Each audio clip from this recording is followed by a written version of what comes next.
So this one was a bit of a challenge for me. With this list, I wanted to make sure that I only listed one temple per game, and I found that a bit difficult looking back on all the games in the series, because a lot of the games have similar temple design. But I was able to narrow it down for the most part at least. That being said, let's get to it.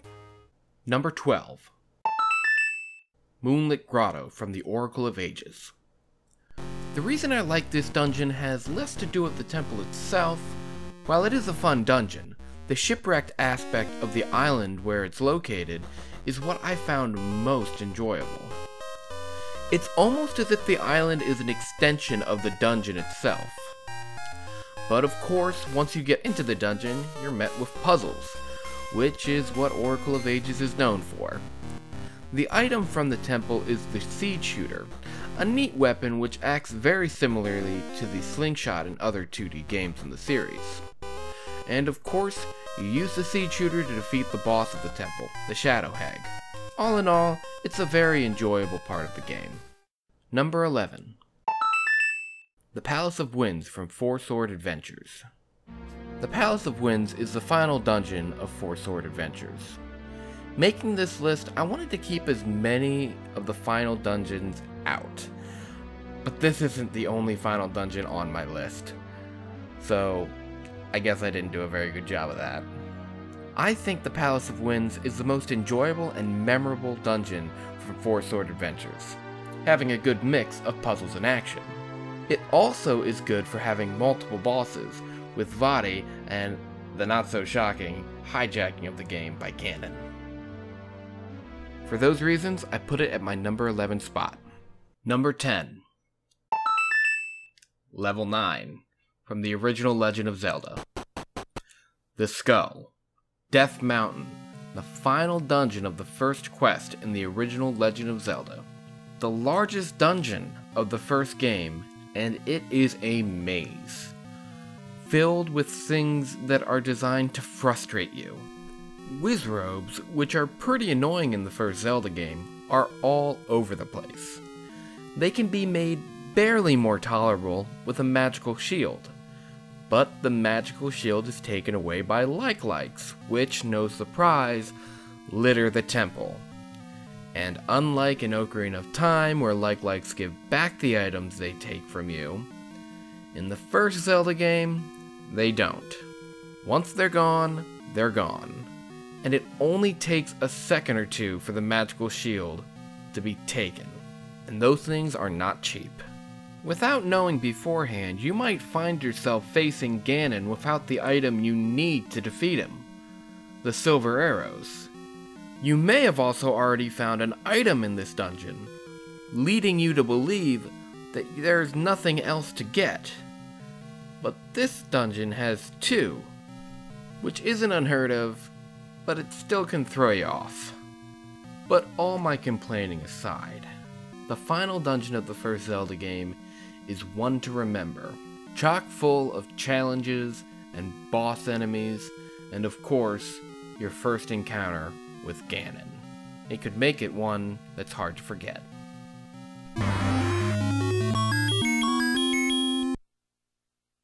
Number 9. Palace 6. Irock Palace from Zelda 2: The Adventure of Link. While the first game's final dungeon is hard, the final dungeon in Zelda 2 is unbearable. So that's why I didn't choose it. I chose the second to last. Compared to the Great Palace, Irock is a walk in the park. It has many enemies that are fun to fight, but not overwhelming. Not to mention that it has count 'em, two Roboneck. And of course, Barba, who, as anyone with Wikipedia can tell you, is Volvagia in Japan. And well, I like Volvagia, what can I say? Temple's fun. It's fun. It's number 9. It's fun. Number 8. Fortress of Winds from Minish Cap. The Fortress of Winds follows in the footsteps of temples like the Wind and Earth temples in the Wind Waker, in the fact that they don't have anything to do with what they are named after. The Fortress of Winds has a lot of Earth-based puzzles, and a very Earth-based item, the mole mitts, which are also one of my favorite items for Minish Cap. Of course, this means I find the temple very enjoyable. Not to mention the boss, Mazal, is a great boss. But I'll talk about him more in a future video. Number 7. Bottle Grotto from Link's Awakening. Bottle Grotto is a level I played a lot when I first played Link's Awakening. Mostly because I had a hard time going further than that in the game back when I thought reading the text was for losers. But come on, it's a grotto named Bottle Grotto that's full of bottles and is in the shape of a bottle, and the boss, who lives in a grotto named Bottle Grotto, lives in a bottle and is a clown. But don't hold that against him. Number 6. Great Bay Temple, Majora's Mask. Most people complain about the Great Bay Temple. Now, I can see how it can be frustrating. Like the Water Temple from Ocarina of Time. If you make a misstep by changing the water level, or in the case of the Great Bay Temple, the direction the water moves before it's time, it can really make you mad when you realize you should have waited. But for me, I've gone through that temple so many times, I'm pretty good with the order of which things need to happen. Also, you spend a majority of your time in this temple as Zora Link, and that's my favorite transformation in Majora's Mask. Out of all the other temples in the game, I just prefer Great Bay Temple. It's my favorite temple in the game. Number 5. Tower of Hera, A Link to the Past. The Tower of Hera is the last dungeon in A Link to the Past before you get the Master Sword. I feel like the Master Sword is the halfway point of the game. Even though it's not, it feels that way to me. The Tower of Hera gives you the Moon Pearl, an item that lets you travel to the Dark World without your shape being transformed into a bunny. The reason I bring all this up is because it puts a clear division in the game.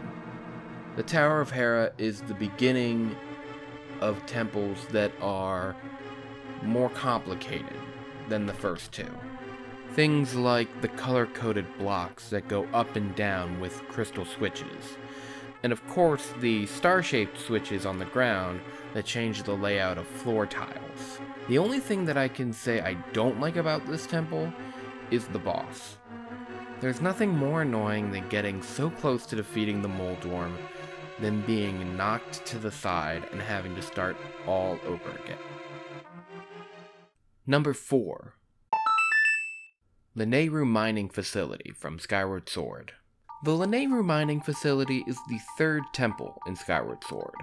The Linnea region in Skyward Sword has my favorite feature of the whole game, and that is the Time Shift Stones. It takes the dark and light world aspect that has been present in multiple games before it, and changes it up a bit. With most games of this type of mechanic, the light and dark worlds are separated by some sort of portal. Whether it be the portals in A Link to the Past, or the time portals in Oracle of Ages, or even the Pedestal of Time in Ocarina of Time, there is a load zone between the two types of the world. Light, dark, present, or future. In Skyward Sword, the Time Shift Stones affect an area around them, like a bubble. Sometimes a whole room. The transition is really smooth, and the difference between the present, which is old and broken down, and the past, which is new and working, that is really interesting to me. Now, you may be thinking, Nevitt, what about the sand ship? That also has time shift stones. But I think it's done better in the Linnea Mining Facility. I also enjoy the boss of the Linnea Mining Facility more than the boss of the sand ship. It's too bad that Moldarak returns later on in the game, which makes his boss battle a little less special. Number 3. Snowpeak Ruins, Twilight Princess. Snowpeak Ruins is the 5th dungeon in Twilight Princess. I'm putting this dungeon so high on my list for a couple of reasons. I admit that my first reason is a bit shallow, but I really like the aesthetic of the temple. The ruined military complex teases that there is some story behind it. With the layout of the stately mansion and the arms of a military fort, I always like to imagine that Snowpeak Ruins was an outpost that held a general and his army stationed there to keep Hyrule safe from northern invaders. Now, I theorize that they could have either been beaten out of the post or left it due to lack of attacks. Either way, it was left emptied, allowing new inhabitants, the Yeti, to make it their homestead. The other reason I like it is that the dungeon doesn't give you any breaks. Being that it's an ice-based level, most of the enemies will freeze you, which allows them to deal multiple attacks while you are frozen in place.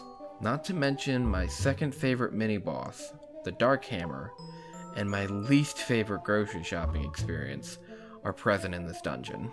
But that's why it sticks out in my mind, and that's why I put it so high on the list. Number 2. The Spirit Temple from Ocarina of Time. Ocarina of Time has some of the most memorable temples in the series, for good and bad reasons. But my favorite temple is the Spirit Temple. Now, I know there are a good number of people that play the Shadow Temple first, and then the Spirit Temple, but I've always played the Spirit Temple first. Probably because I like it more. I think the lead up to the temple is what really puts it up here on this list for me. First you learn about the monster from under the well. Then, as a child, you venture under the well to retrieve the Eye of Truth. Then, as an adult, after going through the Gerudo Fortress, you use the Eye of Truth to cross the desert wasteland, and finally you make it to the Spirit Temple. But you can't get through it as an adult. So you have to come back as a child, and that's just the beginning. Puzzles and fights are what you find in this temple, and that's always a good mix for me. You fight 3 Iron Knuckles and 2 old ladies that become one not so old lady? Well, I didn't say it made sense, I just said I liked it a lot. And finally, number 1. Tower of the Gods, Wind Waker. The Tower of the Gods is my favorite Zelda dungeon, at least as I remember them as I make this list. It also has a great lead up to the temple. You collect the 3 pearls of the goddesses and place them in their respective statues on the 3 triangle islands. Once they are all placed, Link gets hurt some, and the Tower of the God emerges from the sea. A creation of the gods themselves, it's a test for the chosen hero. This is also the only temple that has you using the King of Red Lions inside of it. And again, you find a mix of puzzles and fights, but mostly puzzles are found in this temple. Great enemies including Beamos, Armos Knights, Bubbles, and Wizrobes are scattered throughout the temple. It is also home to the first Dark Nut in a 3D Zelda game, and you know how much I like those guys. Not to mention one of the coolest bosses in the game. And now I know Godan is not a unique boss by any stretch of the imagination, not even in the context of this list, but the way you need to use arrows and bombs to defeat him, and how he shoots fire out of his mouth, it tips the scales to how much I like the level as a whole. Thanks for making it to the end, guys. Now, the way I put this list together is completely unscientific. I just put it together the way I remembered things, and my emotions and how the levels made me feel, and that could be completely different for you. I mean, what's your favorite dungeons in Zelda? Are my choices wrong? Let me know in the comments. I'd also appreciate it if you'd hit the like button on this video, and show it to any friends you think might like it. Special thanks to my Patreon patrons, and if you'd like to check out my Patreon page, there is a link in the description. Have a good night, and keep playing Zelda, guys.